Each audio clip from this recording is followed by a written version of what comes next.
우리 하나님 말씀, 우리 주부에 잘못 나왔는데 42장 7절부터 10절까지 우리 말씀을 함께 봅니다. 욥기 마지막 장 우리 말씀을 함께 봅니다.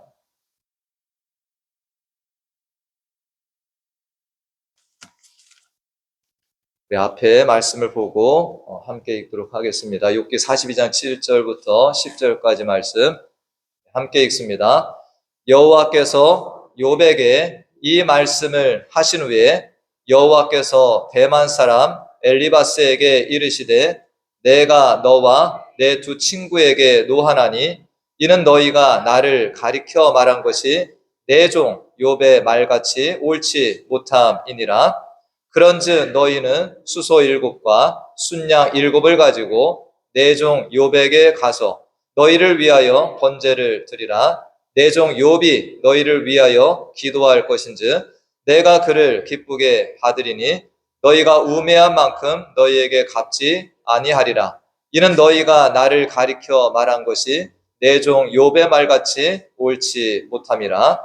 이에 대만 사람 엘리바스와 수아 사람 빌닷과 나아마 사람 소발이 가서 여호와께서 자기들에게 명령하신 대로 행하니라. 여호와께서 욥을 기쁘게 받으셨더라. 욥이 그의 친구들을 위하여 기도할 때 여호와께서 욥의 곤경을 돌이키시고 여호와께서 욥에게 이전 모든 소유보다 갑절이나 주신지라. 아멘. 할렐루야. 네, 우리가 이제 이 사순절에 욥기 말씀을 저희들이 이렇게 살펴보는데 오늘 욥기의 마지막 말씀을 우리가 살펴봅니다. 우리가 이제 신앙생활 하면서 성경 안에서나 또 우리 삶 주변에서 예수님을 인격적으로 만난 이들을 우리가 보기도 하고 또 이런 간증들을 우리가 듣기도 합니다.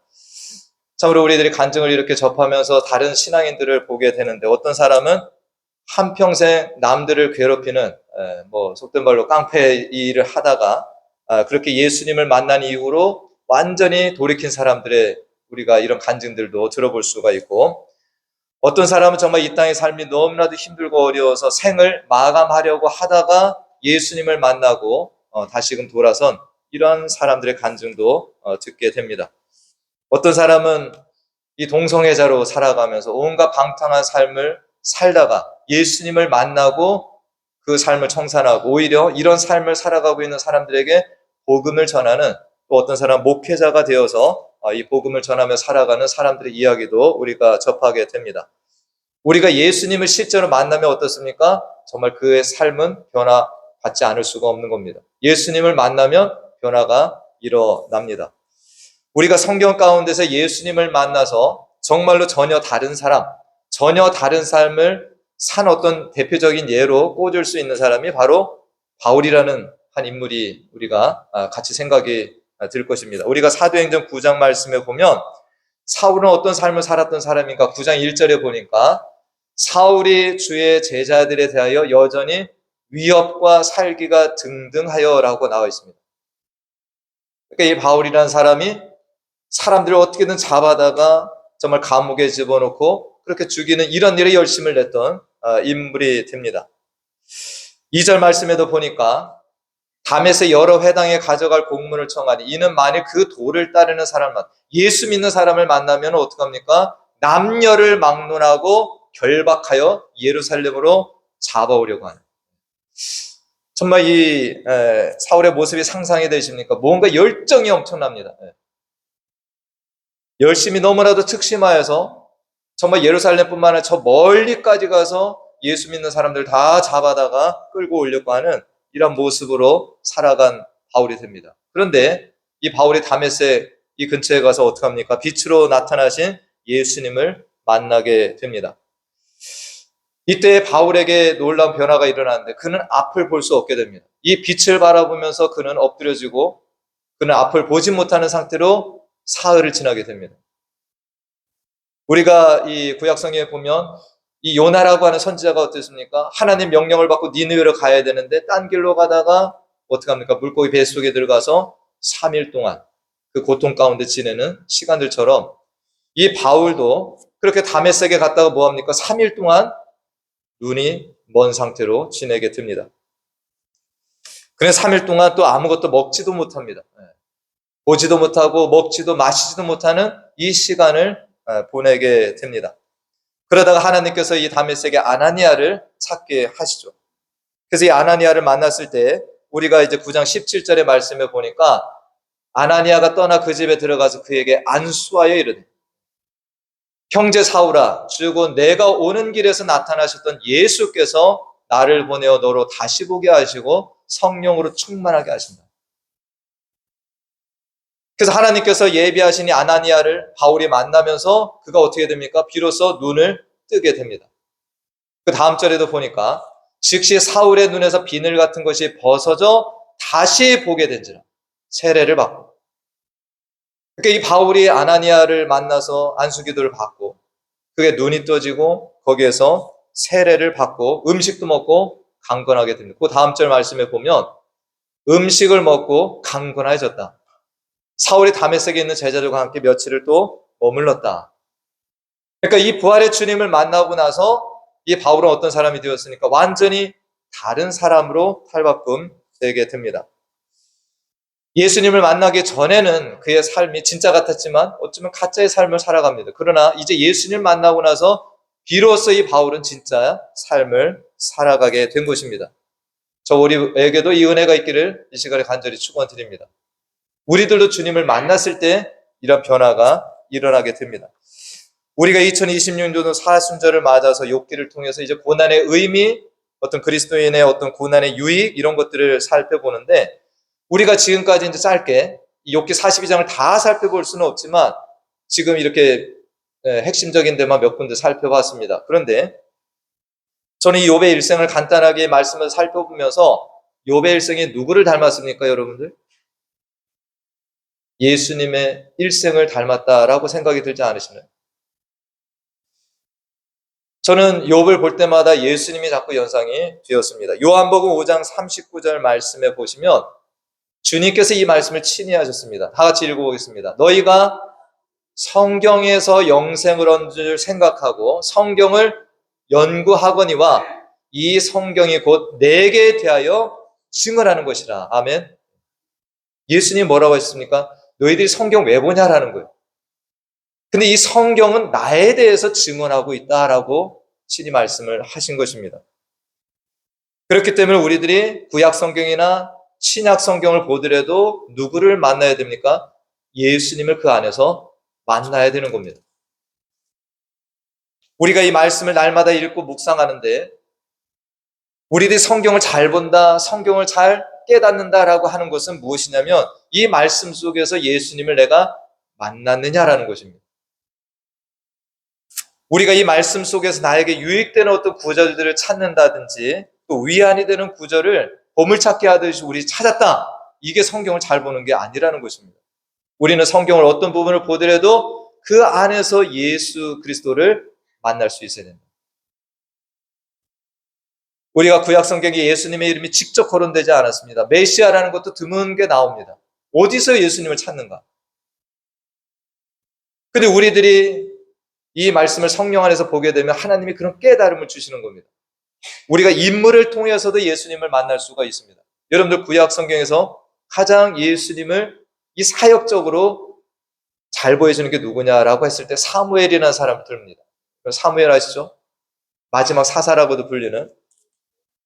그리고 이 사울왕을 세웠던 그런 초대 왕을 세웠던 선지자입니다. 그런데 그 사무엘이라고 하는 사람이 했던 일이 뭐냐면 선지자 일도 했고요. 제사장의 역할도 감당했고 통치자의 역할도 감당을 했습니다. 이것은 나중에 예수 그리스도께서 이 땅에 오셨을 때 하실 일을 예표한다라고 우리는 보는 겁니다. 이 사무엘이 나중에 예수 그리스도가 어떤 일을 하시는지에 대한 예표다. 우리가 욥이라고 하는 인물도 바라볼 때 우리는 누구를 떠올릴 수 있습니까? 욥을 깊게 묵상하고 알아갈수록 우리는 예수님을 더 찾을 수가 있는 겁니다. 욥은 시작이 어땠습니까? 그는 온전하고 정직하여 악에서 떠나 살고 동방의 의인이다라고 하는 칭호를 받던 사람입니다. 근데 한순간에 뭡니까? 사탄의 참소로 인하여서 온갖 고난을 다 경험한 자가 되죠. 예수님도 마찬가지입니다. 이 땅에 성령으로 잉태되셨어요. 무흠하게 태어나신 겁니다. 그리고 이 땅에 계시면서 어떤 죄악을 저지른 일도 없으십니다. 흠이 없으신 분이에요.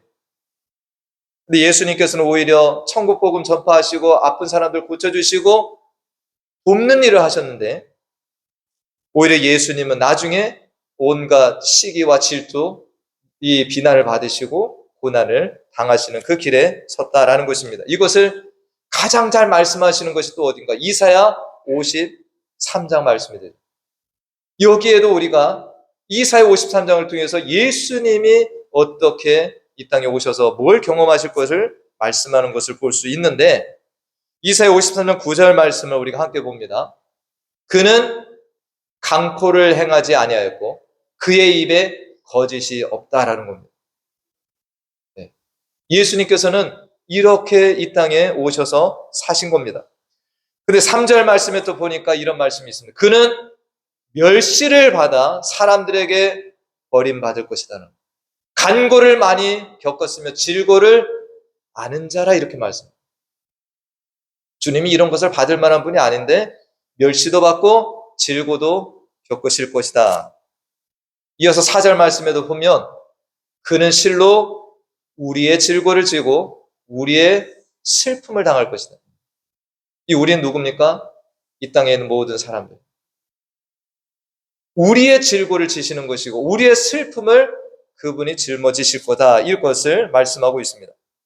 우리가 5절 말씀 잘 하시는 말씀이잖아요. 다 같이 읽어봅니다. 그가 찔림은 우리의 허물 때문이요 그가 상함은 우리의 죄악 때문이라.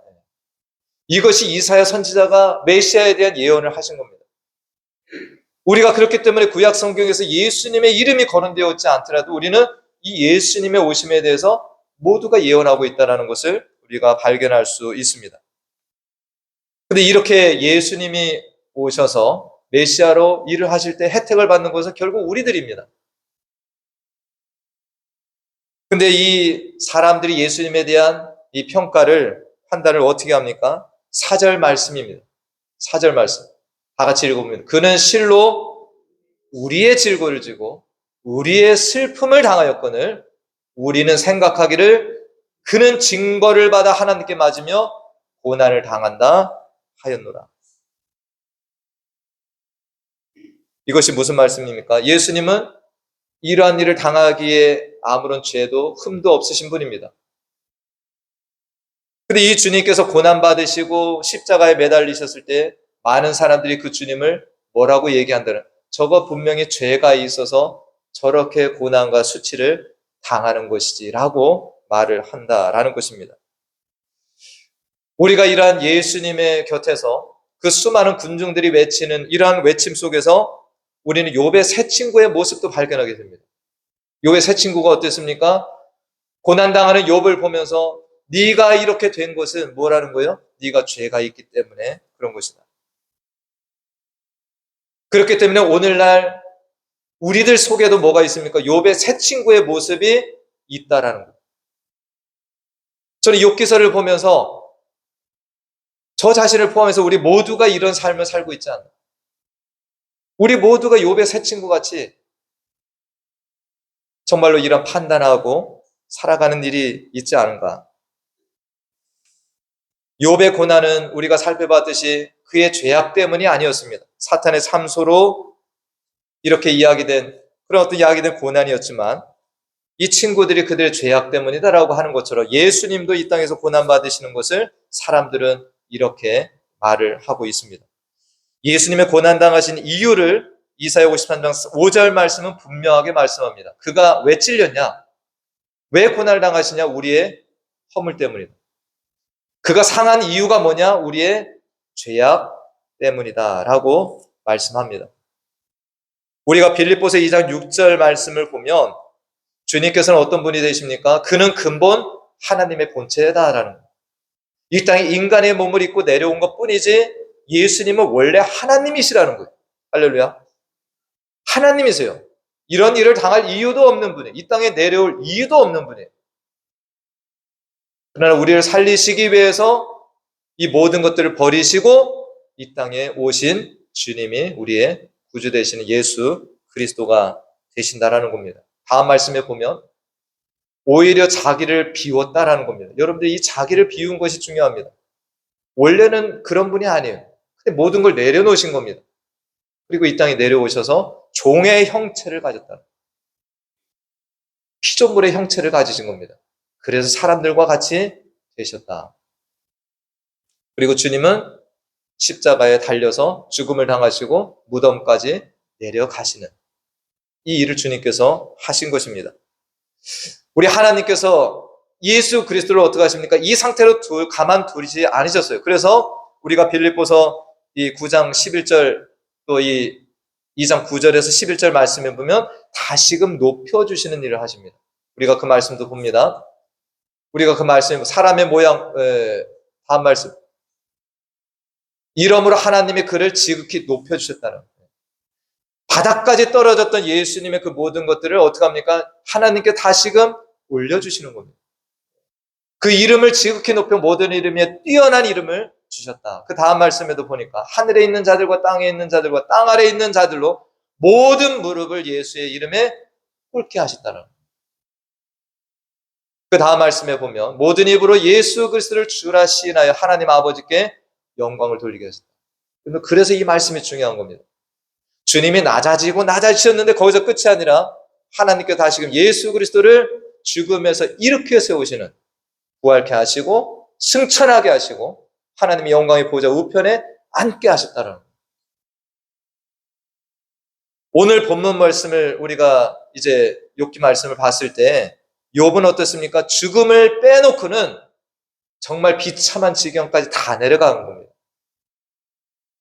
인간이 경험할 수 있는 모든 경험을, 이 고통을 다 경험한 욥이 됩니다. 그런데 오늘 이 마지막 장면에서 하나님께서 다시 욥을 어떻게 합니까? 존귀한 자로 만들어주십니다. 할렐루야. 욥이 그동안 잃었던 것이 뭡니까? 욥은 명예를 잃었습니다. 정말 인간이라고 볼 수 없는 그 수치를 다 경험했습니다.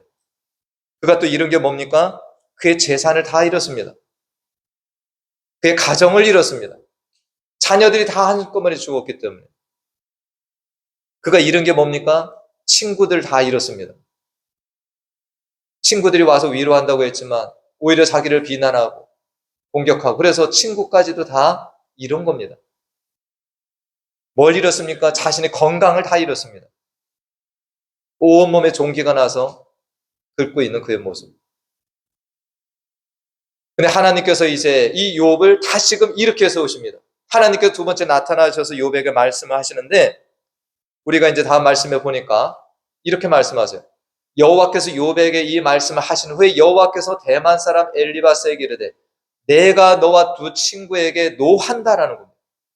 니들이 지금까지 말한 것들이 다 올바르지 않다라는 거예요. 이렇게 말씀. 너희가 나를 가리켜 말한 것이 니들이 나를 안다고 얘기하고 다 했지만 너희들은 나를 모르고 있다.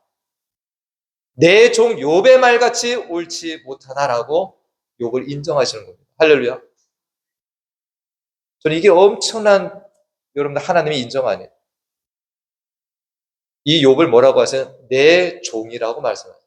내 종 욥과 같이. 이것을 8절에 보면 한 번 더 말씀하세요.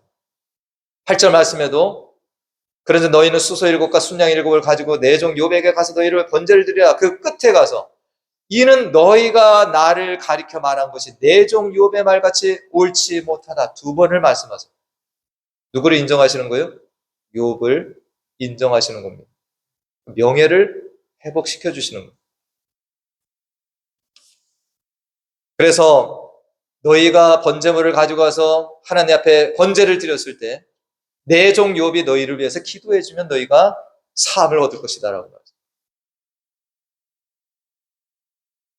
욥의 친구들이 그동안 얼마나 욥을 힘들게 했는가 우리가 이제 그걸 다 읽어보시면 나중에 아시겠지만 어떤 친구는 죄 없이 망한 자가 없다. 너가 죄가 있다. 네 자녀들도 죄가 있기 때문에 한순간에 다 죽은 거야 라고 하는 어떤 친구는 악인이 멸망할 때 받을 모든 분깃이 너에게 떨어질 거다라고 말한 친구도 있었습니다. 하나님은 이 세 친구들을 위해서 욥이 기도할 때 이들은 사함을 얻을 것이다. 여러분들 이러한 욥의 입장이 되면 여러분들 이 친구들 용서하실 수 있겠습니까? 정말 내 받은 상처에다가 어려움에다가 더 힘들게 많은 어려움들을 이렇게 얹어주었던 이 친구들 용서하라라고 말씀합니다. 욥은 이때 상태가 회복된 게 아니에요. 이 말씀을 들었을 때 여전히 온몸은 종기로 긁고 있는 아픈 상태입니다. 하나님께서 친구들을 용서하라고 하셔요. 여기에서도 우리는 예수님의 모습을 찾아볼 수가 있습니다. 우리가 예수님께서 죄가 있어서 달리신 게 아니잖아요. 근데 많은 사람들이 예수님을 욕합니다. 비방합니다. 침을 뱉습니다. 예수님이 십자가에 매달렸을 때 사람들의 외침이 뭐예요? 네가 유대인의 왕이냐? 너를 스스로 구원해봐라. 너가 내려올 수 있지 않냐라고 욕을 합니다. 하나님을 모독하더니 그렇게 십자가에 달렸구나라고 그렇게 예수님을 비방하는 사람들이 있었습니다. 이런 사람을 보면서 주님이 하신 말씀이 뭐예요? 누가복음 23장 34절에 보면 주님께서 예수께서 이르시되 아버지 저들을 사하여 주옵소서. 자기들이 하는 것을 알지 못함이니. 주님께서 하신 것이 뭡니까? 나를 욕하고 비방하고 침뱉고 창으로 옆구리를 쑤시는 로마 군병들 모두를 바라보시면서 주님이 하신 말씀이 뭐예요? 저들을 사하여 달라라는 말씀. 오늘 말씀 10절을 보면 욥도 내가 지금 어려운 공경에 처해 있고 그동안 정말 나를 비방하고 너 죄가 있어서 그런 거다라고 공격했던 이 세 친구를 위해서 뭐를 합니까? 10절 말씀에 기도합니다. 할렐루야. 욥이 그의 친구들을 위하여 기도할 때 이건 쉬운 게 아니잖아요. 나도 너무 힘들어. 근데 이 세 친구를 통해서 더 힘들어졌어요. 폭발 직전이야. 근데 하나님께서 뭐라고 말씀하시는 거예요? 너 친구들을 용서해라. 그들을 위해서 기도해라라고 말씀하십니다. 욥이 기도합니다. 욥이 그의 친구들을 위하여 기도할 때 여호와께서 욥의 곤경을 돌이키시고 여호와께서 욥에게 이전 모든 소유보다 갑절이나 주셨다. 할렐루야.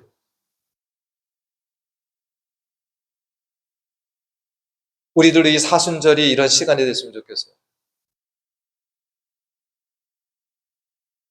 하나님께서 정말 친구들을 위해서 기도하는 욥을 위해서 갑절을 주십니다. 이전보다 더 복을 주시는데 양과 낙타와 소와 나귀가 갑절이나 늘어났어요. 7천 마리였던 것은 14,000마리. 다 늘어났어요. 자녀는 갑절로는 안 주셨습니다. 자녀는 이전에 있었던 자녀 수만큼 아들 7, 딸 3을 주셨어요. 근데 이 딸들이 그 땅의 어떤 이들보다 더 아름다운 딸들로 주셨다. 성경 말씀하고 있습니다. 그리고 성경에 보면 욥이 이런 공경을 당했을 때 떠났던 그의 모든 형제들, 자매들, 이전에 알던 이들이 다 욥에게 돌아오게 하셨다라고. 그냥 온 것이 아니라 욥을 찾아와서 위로하고 그에게 어떤 이 돈과 금고리 하나씩을 이렇게 다 가지고 와서 욥을 위로하는 이런 장면도 나옵니다. 하나님이 또 뭘 회복시켜 주셨냐면 욥의 건강을 회복시켜 주셨습니다. 이후에 욥이 몇 년을 살았냐? 이 모든 어려움들이 끝나고 140년을 더 살았다. 140년을 더 살면서 아들과 손자들을 4대를 보면서 건강하게 살다가 늙어 나이가 차서 죽음을 맞이했다. 성경은 그렇게 기록하고 있습니다. 할렐루야. 여러분도 고난 한번 받고 이런 복이 있으면 한번 받아볼 만한가요? 나 받고 싶다? 아, 그래도 고난 받고 나서 이렇게 2배로 복을 받으면 한번 해볼 만하네. 우리가 이 마지막 장면의 초점을 야, 고난 끝에는 이러한 영광이 찾아오는구나. 야, 고난 끝에는 갑절의 복들이 찾아오는구나. 우리가 이렇게 본문을 봐서는 안 됩니다. 오늘 욥기 마지막 장을 통해서 우리에게 주시는 이 하나님의 뜻은 우리가 잘 살펴보면 이 많은 욥의 재산들이 어떻습니까? 한꺼번에 없어졌었잖아요. 두 배를 줬다고 이것이 또 다음에 안 없어지라는 보장이 있나요? 그건 우리의 소망이 아닙니다. 그건 이따가 또 없어질 수 있는 것들. 욥이 이런 고난을 통과하면서 얻은 것은 지금 우리가 마지막 장에서 이 부귀와 명예 이런 게 아니잖아요. 욥은 이걸 통과하면서 누굴 만났습니까? 하나님을 만났다. 할렐루야. 내가 귀로만 들었던 하나님을 이제는 눈으로 보는 은혜를 경험한 거예요. 이게 가장 큰 수확이라면 수확입니다. 욥은 이 고난을 통하여서 하나님을 다시 보게 됐습니다. 욥도 똑같았어요. 인과응보의 삶을 살았습니다. 뭔가 이유가 있기 때문에 하나님께 형벌을 받는다. 재난을 받는다. 욥도 그랬어요. 그러나 욥은 이걸 통해서 그것만이 아니구나를 깨닫는 거예요. 욥은 이 고난을 통해서 정말로 나에게 힘들게 했던 새 친구를 용서할 수 있는 자가 된 겁니다. 할렐루야. 그를 위해서 기도하는 자가 되었어요. 이것이 엄청난 변화입니다. 내가 하나님을 만났을 때 내가 인간적으로 할 수 없는 일들을 할 수 있게 된 겁니다. 이게 그가 진짜 받은 복이에요. 욥은 하나님을 만남으로 그의 생각들이 변화되고 그가 삶의 태도들이 다 변화를 받습니다. 우리가 그 뒤에 있어서 읽어보지 않았지만 그 오래전에 이 재산을 아들에게만 상속하던 그런 문화 속에서 욥은 하나님께 새로 해주신 이 세 딸에게도 아들들과 똑같이 유업을 나눠줍니다. 이건 파격적인 거예요. 하나님을 만났을 때 욥은 다른 사람들이 상상도 못할 삶을 그렇게 실천하며 살아가는 자가 됩니다. 하나님을 만난 이 변화를 받은 욥. 이 안근조 교수라고 하는 분이 그래서 욥기 42장을 이렇게 요약 정리하고 있는 것이 제가 인상 깊어서 여기에 옮겼습니다. 한번 읽어보겠습니다. 욥기의 결론부에서 욥이 누리고 있는 삶은 인과응보의 보상도 아니요 한 신앙 영웅의 해피엔딩도 아니다. 다만 그것은 하나님을 향한 온전한 관계를 회복한 자가 하나님의 은총으로 충만한 인생을 누리는 모습일 뿐이다. 할렐루야. 초점을 자꾸 두 배로 복받았다. 고난 뒤에 막 그냥 이쁜 딸을 얻었다. 이게 아니라는 거예요. 그거는 그냥 은혜로 받은 선물일 뿐이고 더 중요한 건 뭡니까? 이 고난을 통해서 욥이 하나님을 제대로 만났다. 하나님과 온전한 관계를 맺게 되었다라는 겁니다. 저와 여러분이 사순절을 지내면서 얻어야 될 것들이 뭡니까? 이 고난당하신 주님을 깊이 묵상하면서 우리들이 그 주님을 다시금 바로 볼 수 있다는 것. 그 주님과 바른 관계를 내가 맺어간다는 것. 그러면서 내가 이전에 하지 못했던 것들을 내가 할 수 있게 되었다라는 것. 이것이 우리가 사순절을 보내고 주님의 고난에 동참하는 일들이 아닐까요? 저는 이사야 53장 10절에서 12절 말씀을 함께 읽고 말씀을 맺겠습니다.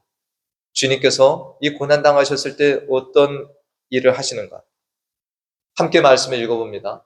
여호와께서 그에게 상함을 받게 하시기를 원하사 질고를 당하게 하셨은즉 그의 영혼을 속건제물로 드리게 이르면 그가 씨를 보게 되며 그의 날은 길 것이요 또 그의 손으로 여호와께서 기뻐하시는 뜻을 성취하리이다. 다음 말씀. 그가 자기 영혼의 수고한 것을 보고 만족하게 여길 것이라.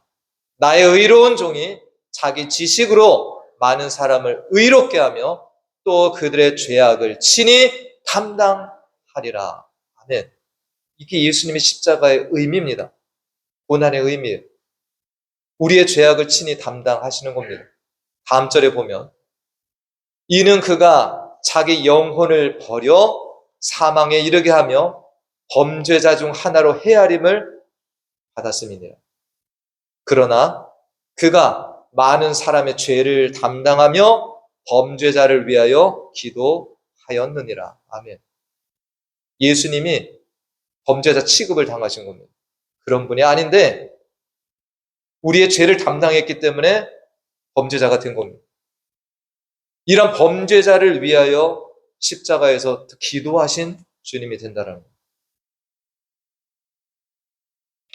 우리가 이 한 주간에 어떤 많은 기도의 제목들이 있을 겁니다. 정말 내가 주님을 더 알기를 원합니다. 주님을 더 깊게 만나고 온전한 관계를 갖기를 원합니다. 욥처럼 재물에 마음을 두는 것이 아니라 우리가 하나님을 제대로 보고 그렇게 살아갈 수 있는 우리의 삶이 되게 해달라고 기도하시는 모두가 되길 간절히 축원드립니다. 기도하겠습니다. 하나님, 이번 사순절 기간에 욥기서를 통해서 고난의 이유와 그리스도인의 고난에 대하여 함께 살펴보게 하심에 감사를 드립니다. 욥의 고난을 통해서 예수님의 고난을 돌아봅니다. 고난과 십자가 죽음을 당하실 아무런 이유가 없으신 주님이신데 오로지 우리의 죄를 대신 지시고 우리를 살리시기 위하여 그 모든 고난과 십자가를 지심을 봅니다.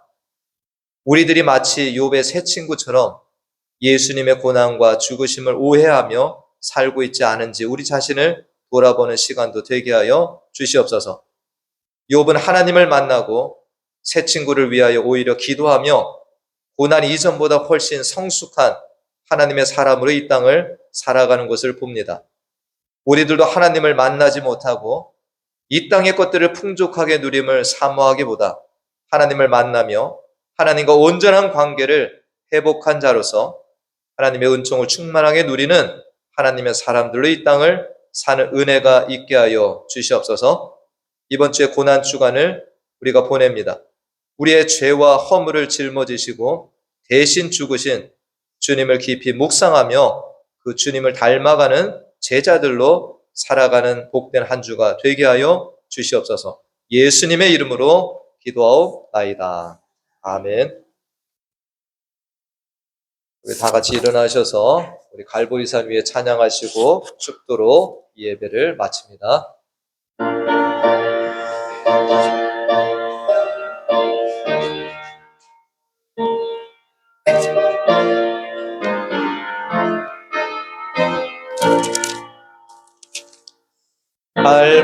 갈보리산 위에 십자가 섰으니 주가 고난을 당한 표라.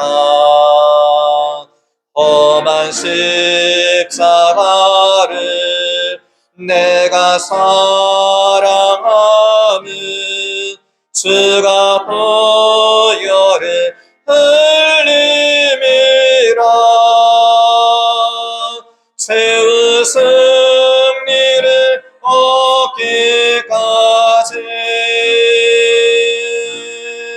주의 십자가 사랑하리. 빛나며 멸류관 받기까지 험한 십자가 붙들겠네.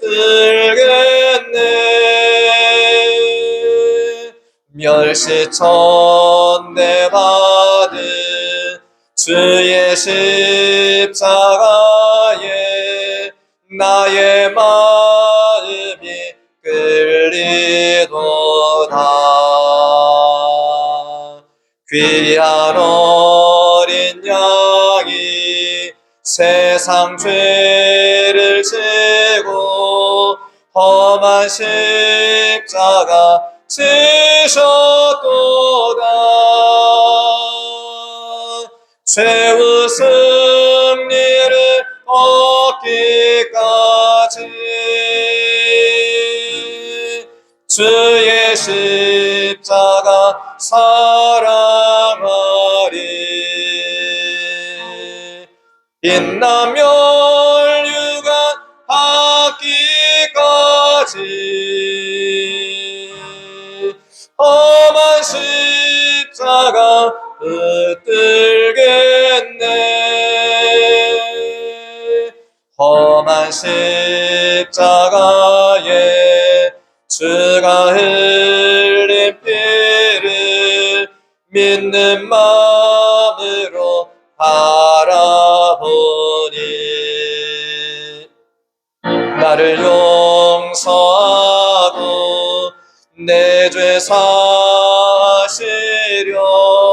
주가 흘리신 보혈이라. 최후 승리를 얻기까지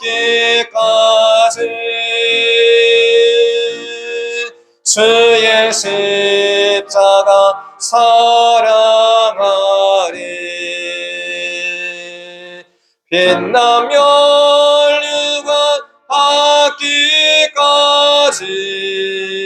받기까지 험한 십자가 붙들겠네. 주님 예비하신 나의 보양집에 나를 부르실 그날에는 영광 중에 계신 우리 주와 함께 내가 죽도록 충성하리. 최후 승리를 얻기까지 주의 십자가 사랑하리. 빛나며 멸류관 받기까지 험한 십자가 붙들겠네. 아멘. 지금은 우리 주 예수 그리스도의 은혜와 하나님 아버지의 무한하신 사랑과 성령님의 교통, 감화, 충만, 내주, 인도하심이 죄 가운데 죽은 우리를 살리시기 위하여 이 땅에 오시며 우리의 죄와 허물 때문에 십자가에 달려 고난당하시고 죽으시는 그 길에 들어가신 종려주의를 기념하며 우리들도 그 주님이 가신 길을 따라 제자의 길을 가기를 다짐하며 나아가는 사랑하는 자녀들의 머리 위와 그 가정과 기업과 또 자녀들과 또 우리 교회 가운데 영원토록 함께 하시기를 간절히 축원하옵나이다. 아멘.